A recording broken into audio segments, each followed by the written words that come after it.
Well,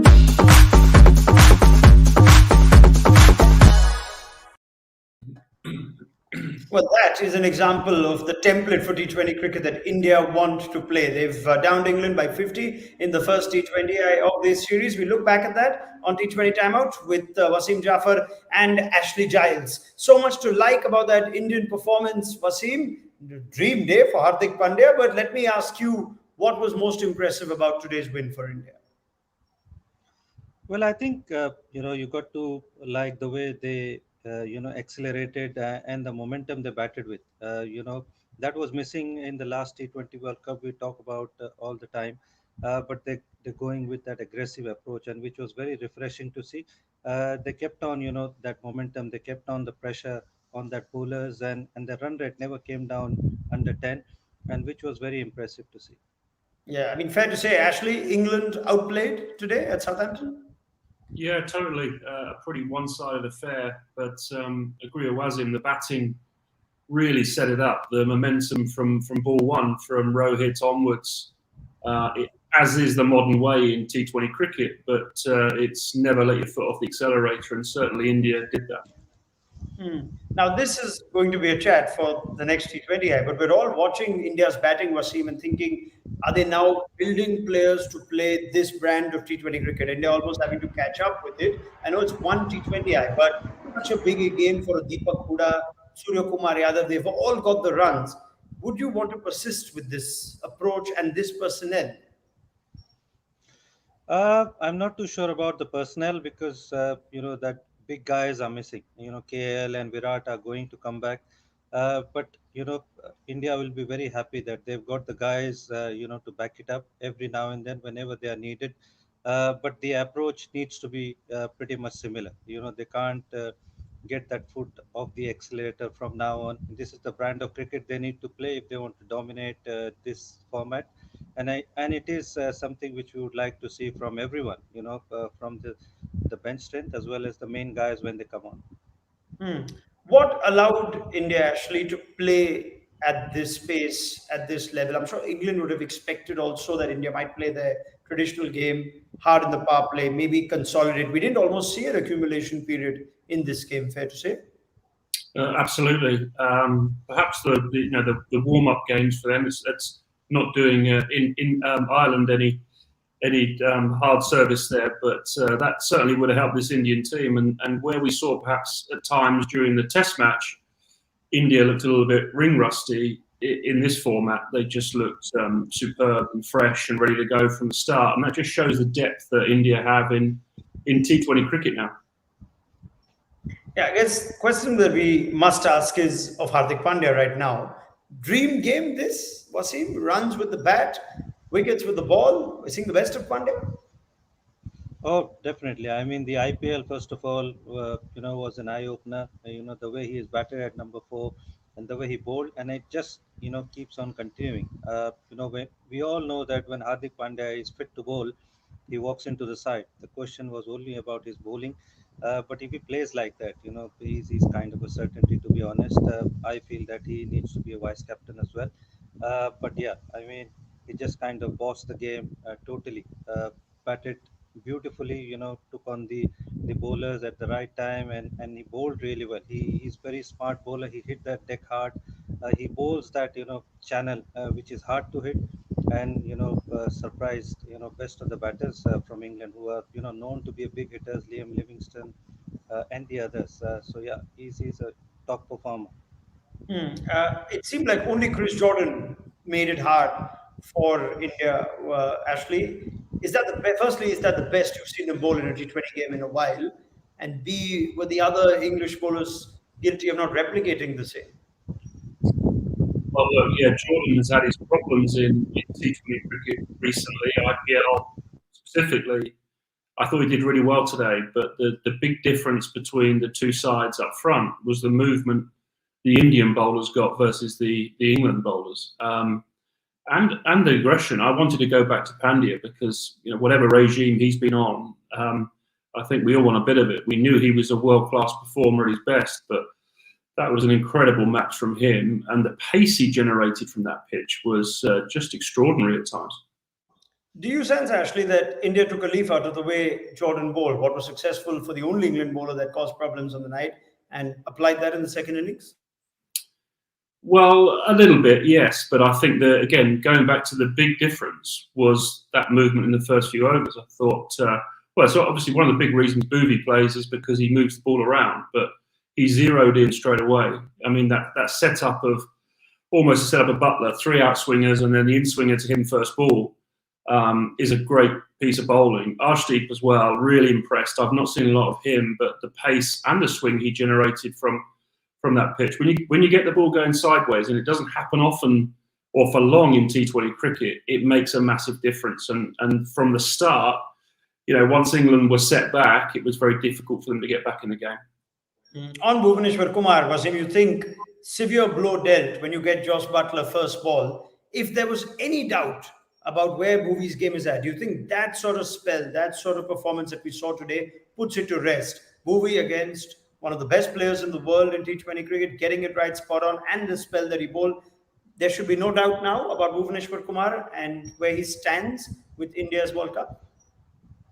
I think so. I think in international cricket, anybody who swings the ball will have most of the batters struggling. Especially in the white ball, you don't see many bowlers who swing the ball, and Bhuvi is a great exponent of that. And when he gets it right, he's been getting it right for a long time now since he's come back. So that was very, very good to see against quality bowling, quality batting attack, to set it up like that and move the ball around like that for literally 5 6 overs. That actually set the game up for India. So yeah, I don't see any doubt in my mind that he's not going to be in the World Cup. He's absolute certainty. You echo that sentiment, Ashley? Yeah, absolutely. I think both sides, as you touched on, will be aiming towards that World Cup in Australia. And will the ball swing as much out there? I don't know, but if anyone's going to swing it, Boovi is, and I think he's pretty much inked his name into that World Cup squad already. How about that for a first international game for Arshdeep Singh? Wasim made an over, caused all sorts of problems to Jason Roy. I mean, this is something to admire. Absolutely. I mean, playing against one of the best, team of white ball cricket, chasing 200, close to 200, and then bowling the first two overs so economically. And again, having that kind of control, moving the ball away, moving the ball in. One literally got Jason Rai out, close to LBW. Very impressive. He's a very skillful bowler. He bowls well with the new ball, and we all know, he can, bowl so well in the death in getting that Yorkers right or wide Yorkers right.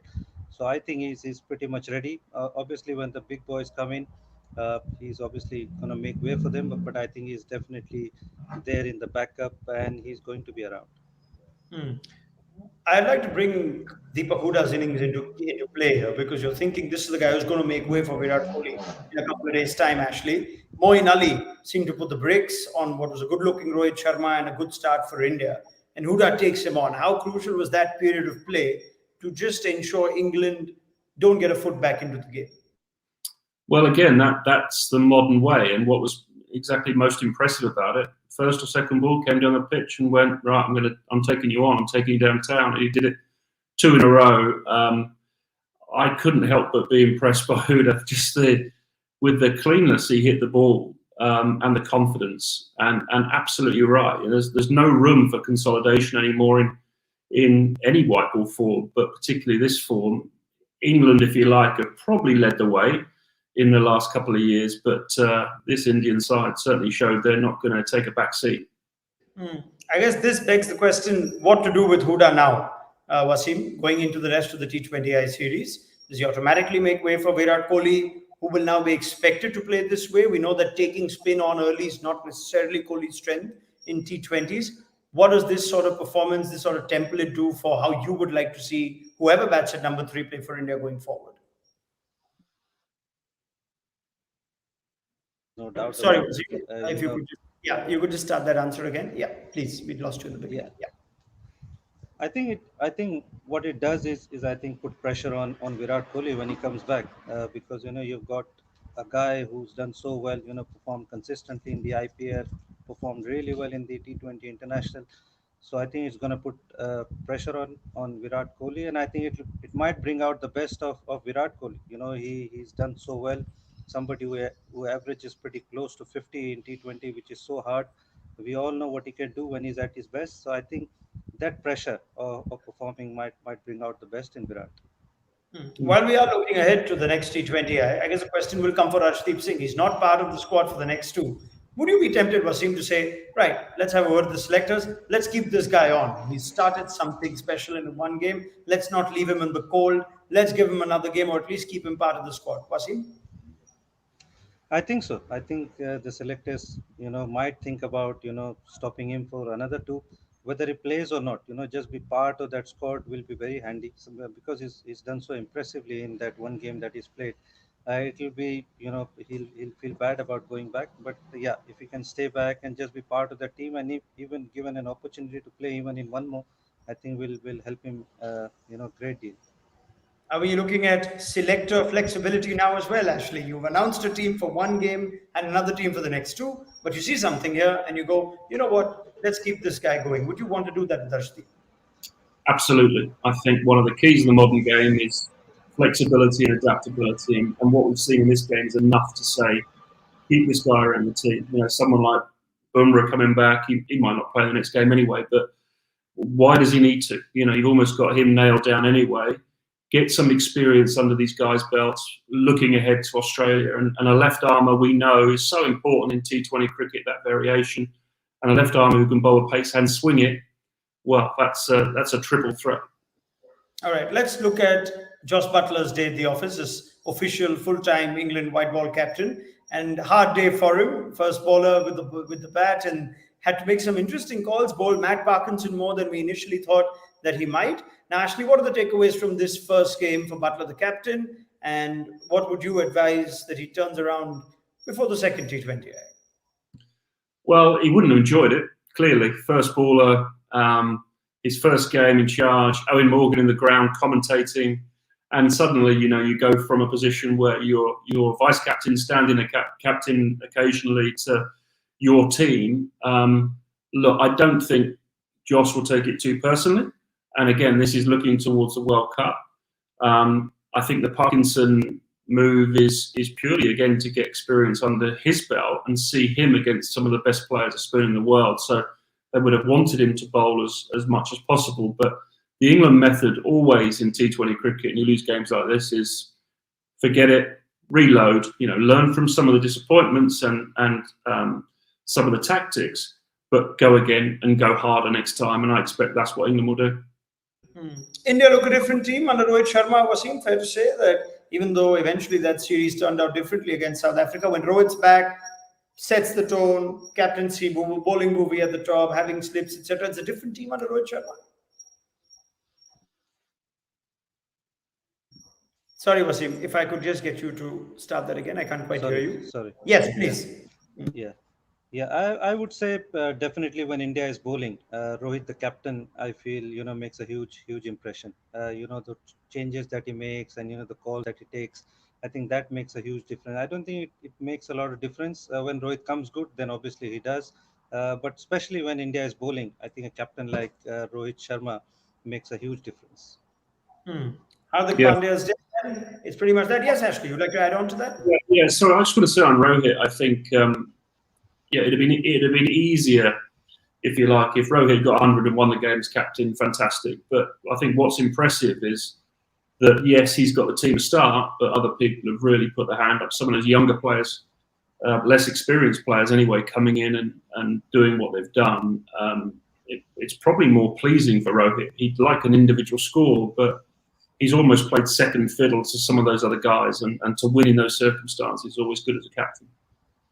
Okay, so just to extend on Ashley's point, Wasim, Arshdeep is not part of the second T20I, but you would be keen to play him looking at what you've seen, even if it means Bumrah could just rest it out a bit longer. You're happy with that?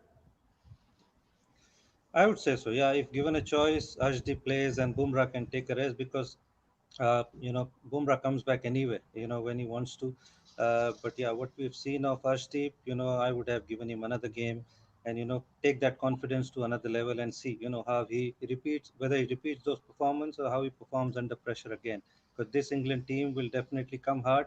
You would want to test your bench strength in that position. All right, Ashley, final question for you. India have got this wealth of options. It's a problem of plenty. But how much weightage do you give this point of playing your best team together as often as you can as you build up to the World Cup, which includes Bumrah, of course, which perhaps includes Virat Kohli too? Would that take precedence just yet? Or would you still say it's okay for Bumrah not to play, maybe Kohli not to play, and have Deepak Hooda, Arshdeep Singh with the form that they've shown carry on?